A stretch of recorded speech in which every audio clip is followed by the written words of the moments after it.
Haleluya, terima kasih Tuhan. Karena kami berharga di mata-Mu, Engkau beri nyawa-Mu bagi setiap kami. Terima kasih Engkau mengasihi kami apa adanya Tuhan. Karena itu ajar kami menghormati cinta kasih Tuhan. Hari ini kami merayakan kemenangan-Mu Bapa. Kau bukan hanya Tuhan yang mati bagi kami, tapi Engkau bangkit bagi setiap kami. Dan itu artinya kemenangan Engkau berikan bagi kami. Urapi hamba-Mu yang tidak ada apa-apanya. Urapi setiap kami Tuhan. Kami membuka hati bagi firman Tuhan. Di dalam nama Tuhan Yesus yang percaya Tuhan di tengah kita, memberkati kita. Katakan bersama. Amin. Tepuk tangan buat Tuhan Yesus. Saudara silahkan duduk. Iya, shalom. Apa kabarnya hari ini? Luar biasa. Ini suaranya kok bergema sekali ya. Tes 1, 2, 3, 3, 2, 1. Tes 1, 2, 3, 3, 2, 1. Baiklah saudara, hari ini tema firman Tuhan adalah kemenangan yang mengalahkan dunia. Kita merayakan Paskah, kebangkitan Kristus hari ini. Berapa banyak yang percaya Yesus bangkit?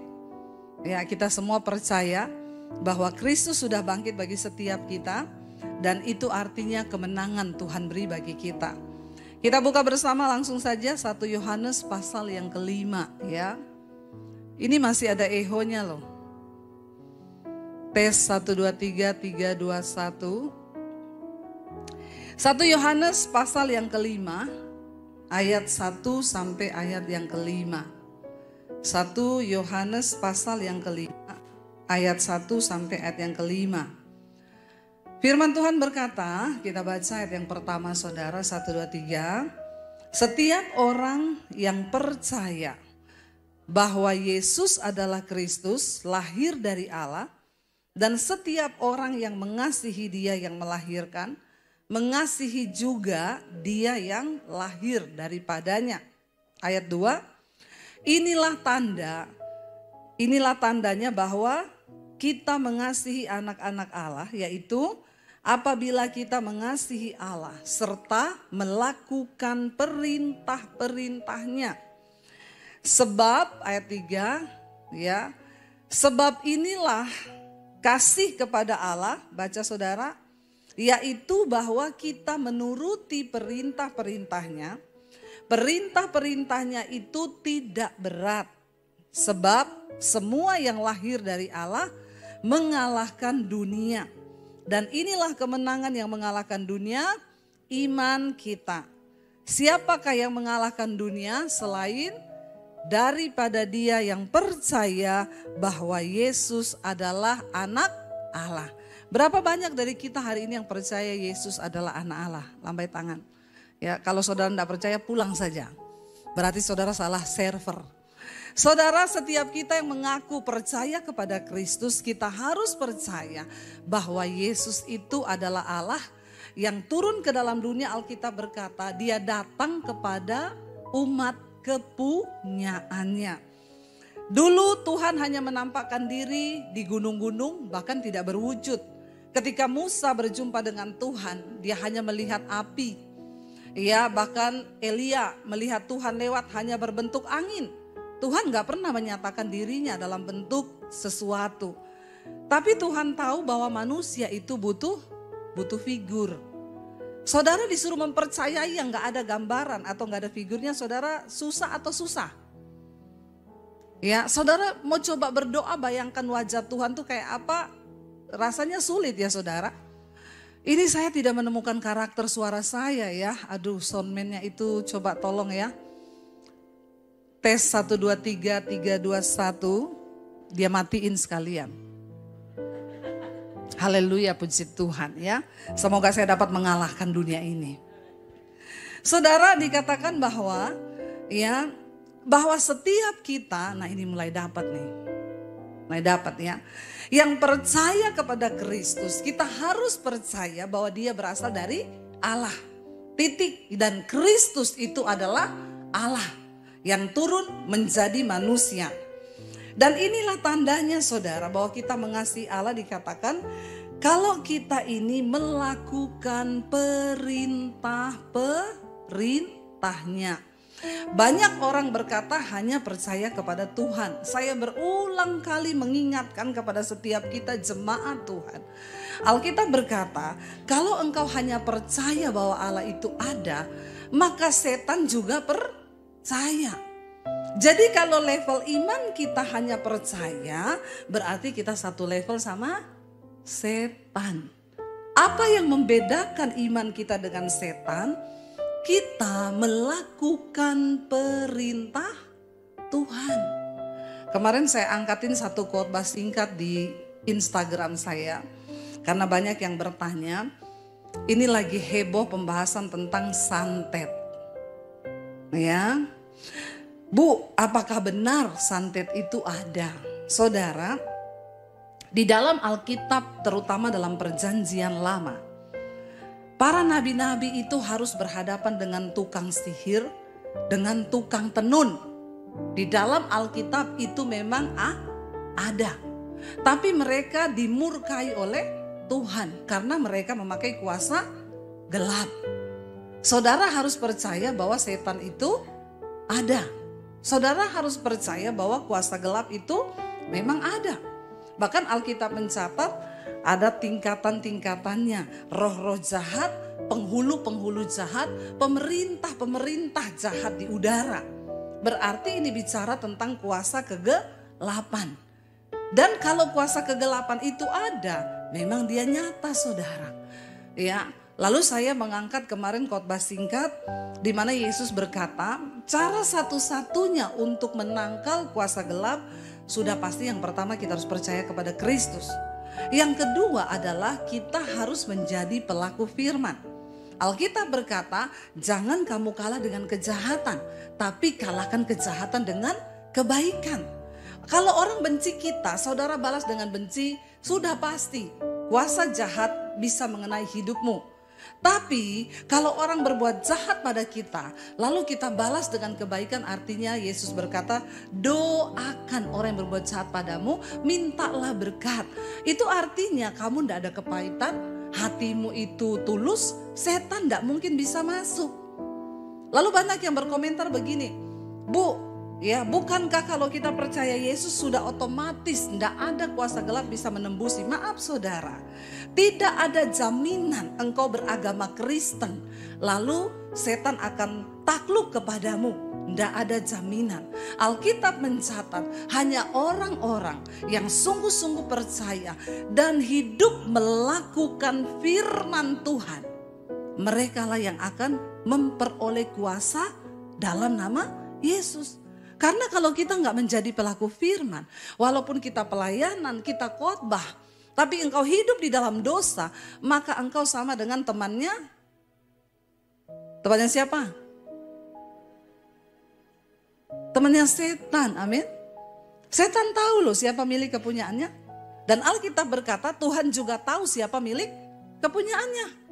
Makanya setiap orang yang menyebut nama Tuhan harus wajib meninggalkan dosa dan kejahatan. Ya, saya dulu pernah waktu di Palu, pelayanan kita diserang sama gereja setan, saudara. Dia datang menyamar jadi jemaat, lalu dia kerasukan di tengah jemaat. Kami melayani itu hampir 3 bulan loh dari gereja setan. Saudara tahu, itu kalau ada pendoa yang tidak kudus, saat itu juga langsung kerasukan loh.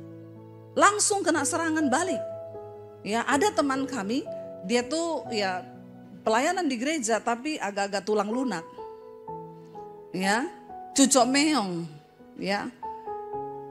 Ikut-ikutan nengking, saudara, kita lagi doa peperangan, dia datang.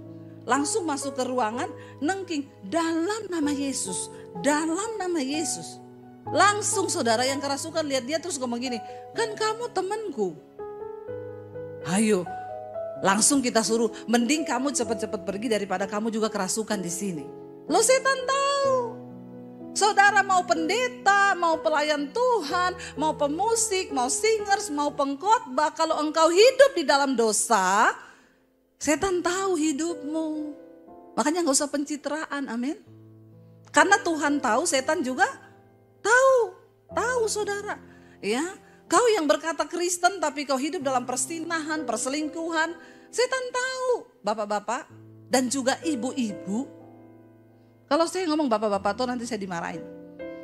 Jadi saya ngomong juga ibu-ibu. Setan tahu engkau melayani Tuhan tapi engkau melakukan penyimpangan. Saudara, setan tahu. Tidak semua orang Kristen mendapat kuasa. Hanya mereka yang sungguh-sungguh menjadi pelaku firman. Makanya tadi ayat ini berkata, ayat 3 coba saudara baca ayat yang ketiga. Diulangi dari ayat 2. Ayat 3. Sebab inilah apa? Kasih kepada Allah. Siapa di sini yang berkata mengasihi Allah? Tolong angkat tangan. Saudara yang mengasihi Tuhan. Saya yakin saudara datang ke tempat ini, buang waktu, buang tenaga, buang uang kan saudara datang ke tempat ini. Itu tanda bahwa kita mengasihi Tuhan. Nah kalau kita mengasihi Tuhan, Alkitab ayat ini berkata, sebab inilah tanda kasih kita kepada Allah. Yaitu apa? Bahwa kita menuruti apa? Perintah-perintahnya. Jadi kalau kita bilang mengasihi Tuhan, tapi kita nggak nurut sama perintah Tuhan, sama firman Tuhan, itu sama dengan bohong, kemunafikan. Berhenti jadi Kristen munafik, saudara. Nggak ada untungnya, ya. Dikatakan kalau kau berkata bahwa engkau mengasihi Tuhan, maka ini buktinya engkau menuruti perintah-perintah Tuhan. Ya, iman yang seperti apa yang dapat mengalahkan dunia? Iman dari kita yang menuruti dan taat kepada firman. Kalau disuruh Tuhan mengampuni, taat. Harus mengampuni walaupun berat. Tapi engkau berkata, Tuhan, berat bagiku untuk mengampuni suamiku yang selingkuh terus ini, yang kasar ini. Tapi karena aku mengasihi engkau Tuhan, aku mau melepaskan pengampunan. Kalau ada di antara bapak-bapak yang berkata, saya udah benci banget sama istri saya ini yang cerewet. Ya. Tapi Tuhan bilang ampuni. Lalu kita berkata, Tuhan sebenarnya jengkel saya sama istri saya. Tapi karena aku mengasihi engkau Tuhan, maka aku harus belajar mengasihi istriku karena aku mengasihi Tuhan. Amin. Ya. Saudara, kalau hari ini Tuhan bilang, lepaskan dosamu. Yang homo, yang lesbi. Engkau harus berani berkata, Tuhan ini berat, tapi karena aku mengasihi engkau, aku akan lepaskan dosa ini. Katakan. Dan ayat ini dengan jelas berkata, bahwa orang yang mengasihi Allah, tandanya satu, bahwa ia menuruti perintah-perintah Tuhan. Dan baca dengan suara keras, perintah-perintahnya itu apa? Tidak berat.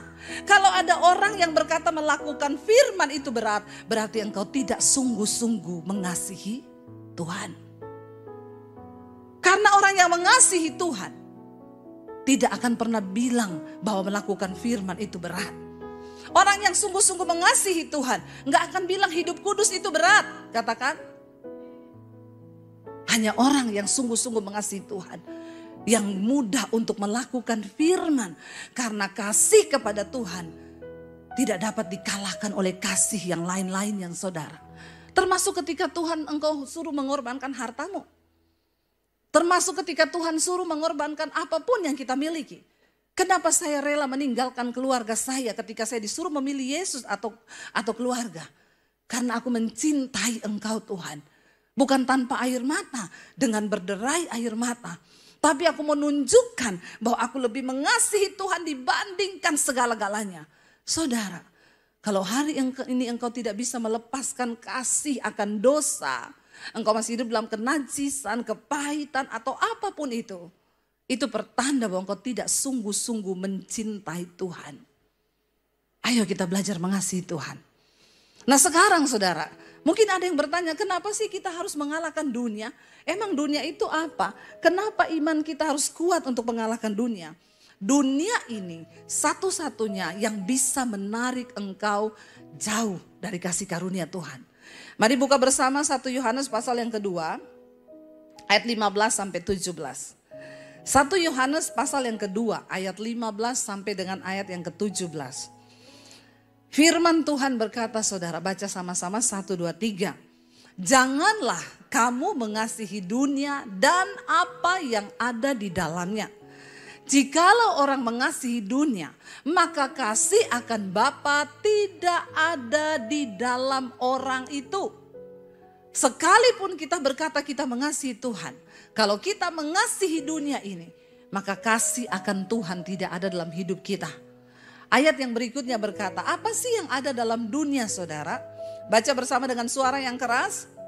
Sebab semua yang ada di dalam dunia, yaitu apa? Keinginan mata serta keinginan daging dan keinginan mata serta keangkuhan hidup bukanlah berasal dari Bapa, melainkan dari dunia. Dan ayat yang ke-17 berkata, dan dunia ini sedang lenyap dengan segala keinginannya, tetapi orang yang melakukan kehendak Allah, yang melakukan firman Tuhan, tetap hidup selama-lamanya. Dunia sangat berbahaya bagi iman Kristen, saudara. Kenapa? Karena ternyata dengan jelas ayat 16 tadi berkata, sebab semua yang ada di dalam dunia, ada 3 hal yang ada dalam dunia. Tolong saudara catat baik-baik supaya saudara tidak gagal fokus dalam dunia. Yang ada di dalam dunia dikatakan yang pertama adalah apa? Keinginan daging, keinginan mata, dan keangkuhan hidup atau kesombongan. Apa itu keinginan mata? Jelas sekali Galatia pasal 5 berkata, ya, sebab keinginan daging itu telah nyata, yaitu percabulan, kenajisan, hawa nafsu, nafsu jahat, iri hati, kebencian, dendam, keserakahan, amarah, pertikaian, percederaan, roh pemecah, dan segala macam kejahatan itu ada di dalam daging kita. Mengapa kita perlu iman yang kuat untuk mengalahkan dunia? Karena yang pertama yang ada dalam dunia adalah keinginan daging. Daging ini fana, tidak kekal. Tapi daging ini bisa menyeret kita dan bisa menggugurkan iman kita. Makanya Yesus berkata di hari-hari yang terakhir nanti ketika Yesus datang kembali ke dunia ini, dia akan bertanya, adakah iman aku dapati? Iman yang bagaimana? Iman yang mengalahkan dunia. Jangan biarkan kedaginganmu, saudara, menyeret engkau untuk meninggalkan kasih karunia Tuhan. Kedagingan, kecemaran, kenajisan, perselingkuhan, amarah, dendam, iri hati, kedengkian, ini semua yang ada di dalam daging kita. Dan ini membawa kita kepada kebinasaan. Amin. Anak-anak muda, jangan terjebak dalam pergaulan yang tidak benar. Jaga hidupmu di dalam kekudusan. Orang yang paling bahagia bukanlah orang kaya atau orang sukses. Orang tua, jangan kau hanya memaksa anakmu untuk mengejar kesuksesan yang duniawi saja. Tapi ajarkan mereka untuk hidup takut akan Tuhan. Ya, itu yang akan kita bawa sampai pada kekekalan. Kedagingan ini akan sangat menyeret kita, membawa kita jauh dari Tuhan. Lalu yang kedua, saudara, dikatakan ada apa di sana? Keinginan mata.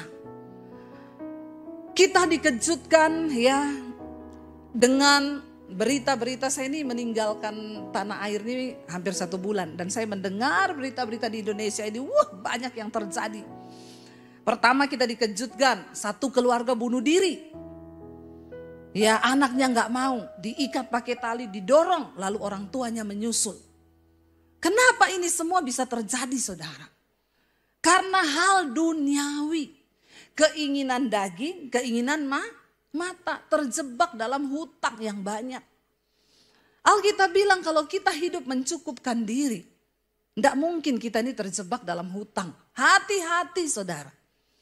Pura-pura bahagia itu susah. Tapi pura-pura kaya lebih susah. Katakan amin. Ya, orang berusaha pakai barang bermerek, ternyata utang kanan kiri. Pinjam uang kanan kiri, cicil kanan kiri, buat apa? Enggak dosa, kau beli barang bermerek enggak dosa. Yang pertama, pastikan taburanmu lebih banyak daripada keinginan dagingmu, katakan. Tapi biasanya beli barang bermerek itu pelit, nggak pernah nabur. Yakin saya, dia cuma cinta buat dirinya sendiri. Apa-apa buat diri sendiri, nggak mungkin lah dia nabur banyak. Kolektor 5.000, 10.000 ada.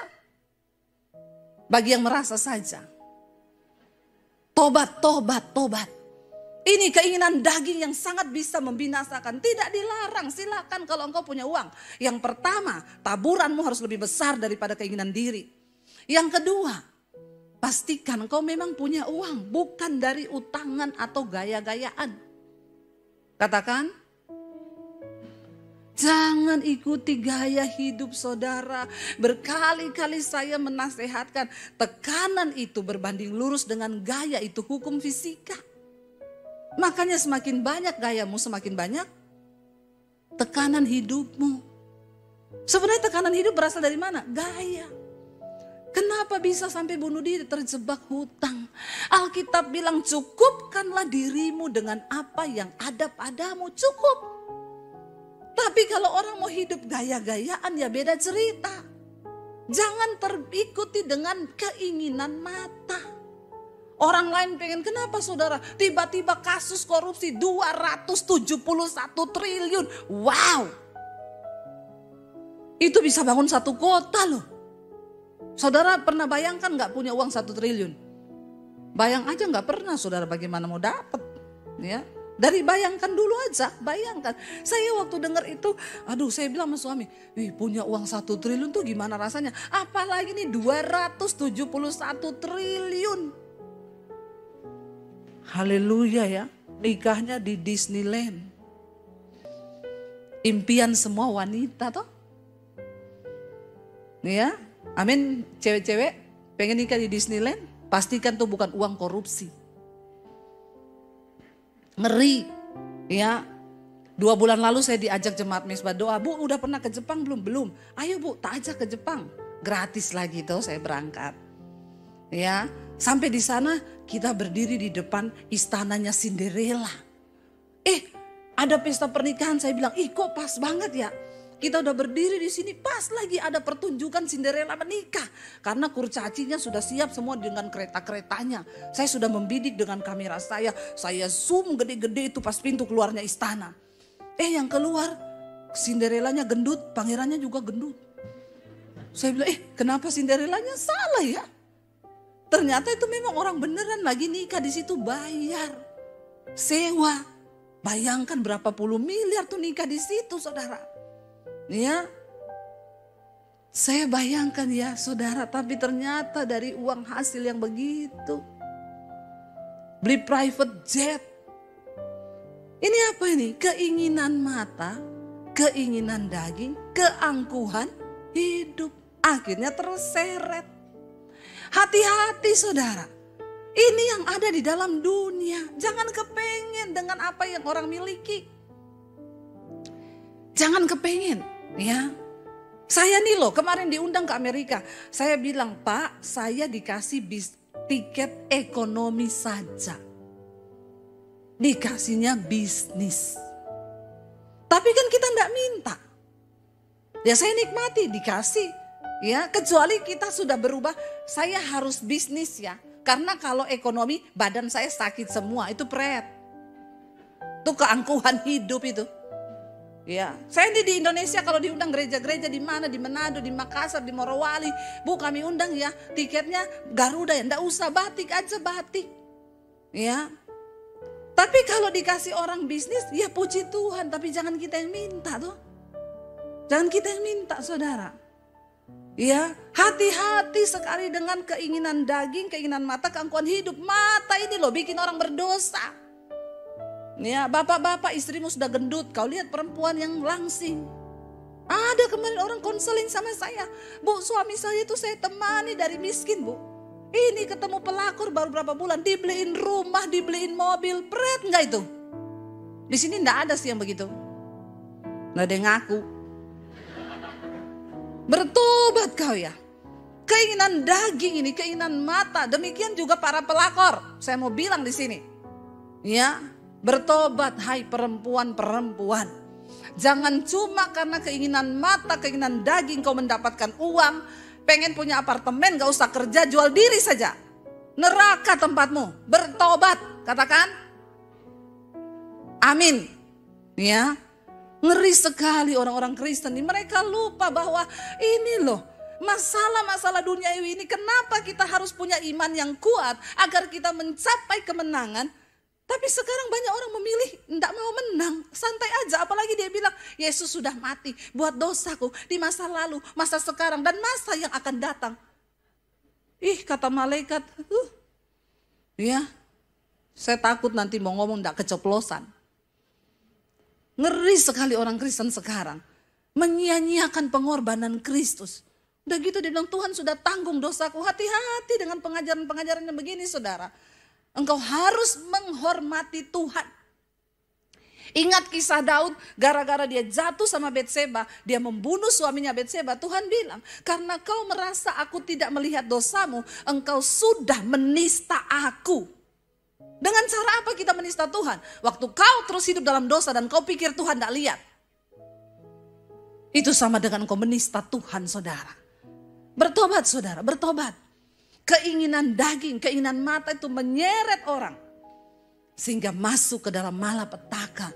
Ngeri sekali itu uang sebanyak itu, saudara, coba. Nggak pernah cukup.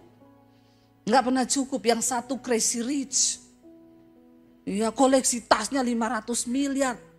Aduh, dipamerin ke sana sini. Ternyata uang hasil korupsi. Mari kita ini sungguh-sungguh hidup di hadapan Tuhan. Ya, saya nggak mau jadi crazy rich, nanti jadi crazy beneran. Ya, jadilah orang yang diberkati Tuhan. Kita nih makan berapa sih banyaknya, saudara? Makan sehari cuma 3 kali, nggak bisa banyak juga. Syukuri hidup.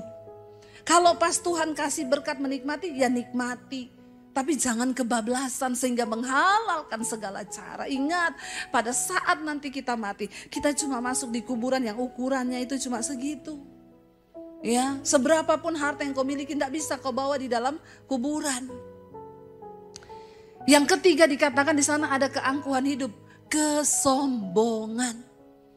Ya, sering kali orang tuh lupa diri. Banyak yang berkata, tuh Bu, gara-gara udah kaya sombong. Jangan salah, miskin sombong juga banyak.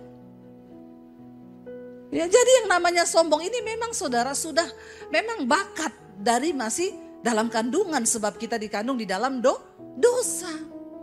Ya, tapi jangan sombong. Ingat, kita ini hanya dari debu. Nanti satu saat kita mati semua kembali menjadi debu.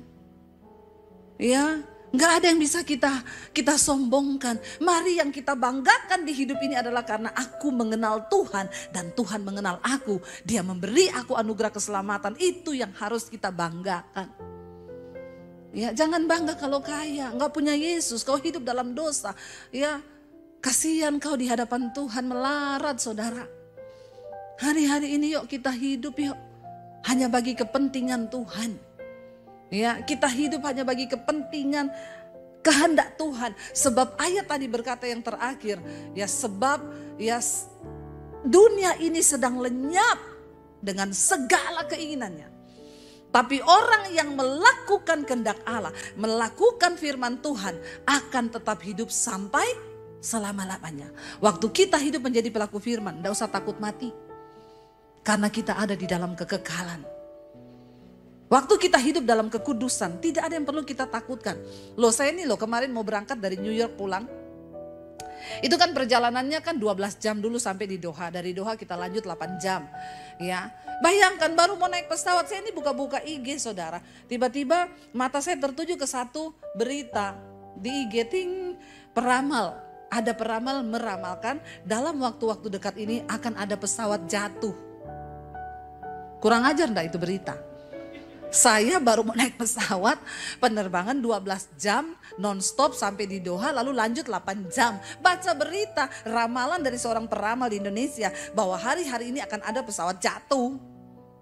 Kira-kira saudara, sebagai manusia deg-degan enggak? Enggak ya? Saudara robot ya? Saya jujur deg-degan, saudara. Ya, dalam hati saya, kenapa juga saya baca itu berita tadi. Masuk ke dalam pikiran saya. Lalu turun ke jiwa. Tadi kan cuma di mata, mata membaca. Jangan engkau izinkan masuk ke pikiran. Kalau masuk ke jiwa, jiwamu terganggu, maka kau sakit jiwa. Loh benar, jiwa itu kan pikiran, perasaan, dan kehendak. Masuk ke pikiran saya, saudara. Lalu saya mulai rasa takut.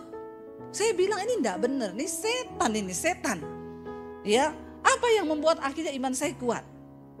Tuhan, engkau sudah menebus dosaku. Kalau belum waktunya mati, enggak mati. Tapi kalau sudah waktunya aku mati, aku percaya ada kehidupan selama-lamanya di dalam Tuhan. Baru saudara hilang itu pikiran. Jadi saya di pesawat tidur nyenyak. Coba kalau kita biarkan. Merasuki di jiwa, lalu dia pengaruhi kita terus, lalu kita sakit jiwa. Nggak bisa tidur, kan seringkali begitu saudara.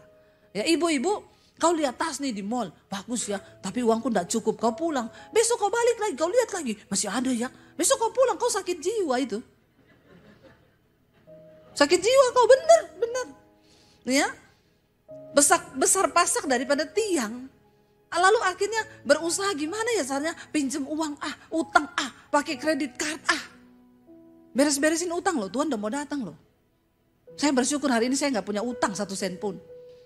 Jadi kalau saya dipanggil Tuhan atau Tuhan datang sekarang, aman, saya terangkat saudara. Jangan banyak utang, amin. Bilang kanan kirimu, jangan utang loh kau. Apalagi utang online. Ya, tawarannya enak. Ya, karena handphonemu sudah kartunya berusia, berapa lama handphonemu itu berusia? 20 tahun. Berarti kau bisa mendapat 2 kali lipat, 40 juta. Enak ya. Cuma modal apa? Foto, pegang KTP, kirim. Uang turun. Begitu ditagih, bunuh diri. Bertobat, ini keinginan daging. Membawa kebinasaan kan saudara.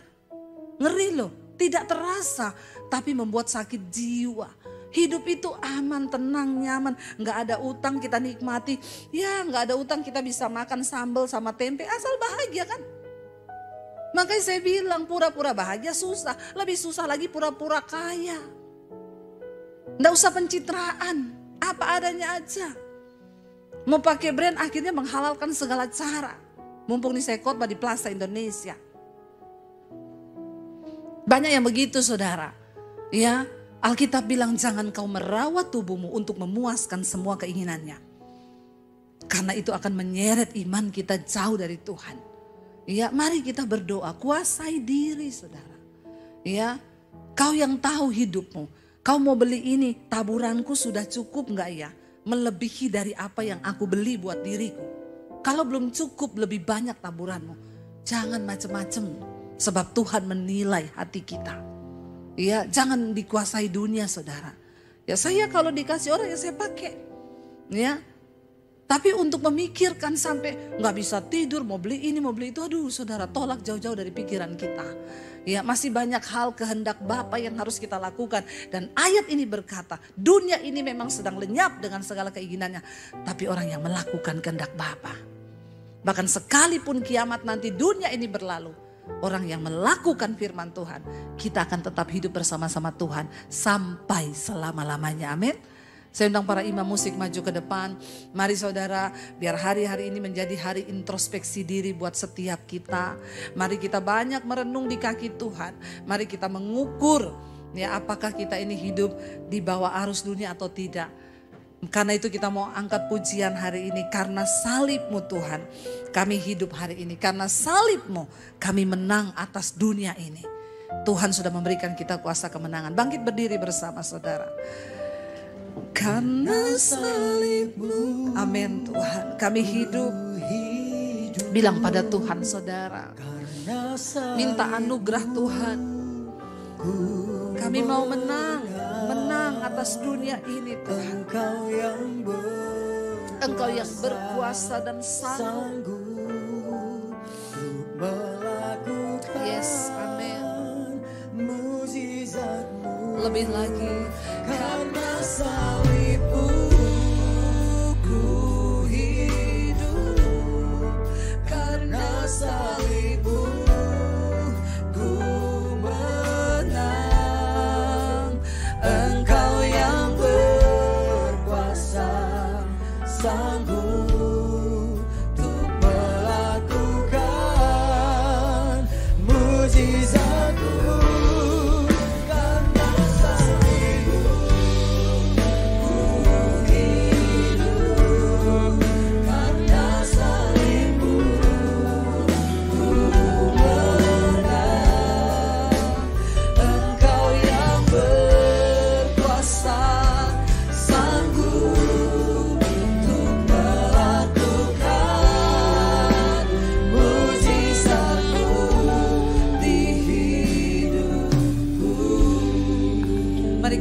mata dalam hadirat Tuhan. Biar musik saja. Saudara, Yesus sudah menyerahkan hidupnya di atas kayu salib. Dia bukan cuma mati, tapi dia bangkit. Agar kemenangan menjadi bagian kita. Jangan menjadi umat yang kalah. Kita sedang ada di peperangan di hari-hari yang terakhir.